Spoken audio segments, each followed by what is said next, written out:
Now for the short vowel sounds, let us listen carefully. So the sound of the short vowel sound is like the letter sound. Please do not mistake it with the name. It is the sound of its letter, not its name. Like a in cat, in bed, I in sit, or in pot, and in cup. These are the sounds of the vowels.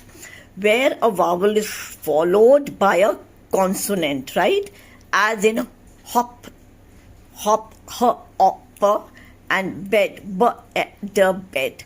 So remember, they are the sound of the letters, not its name.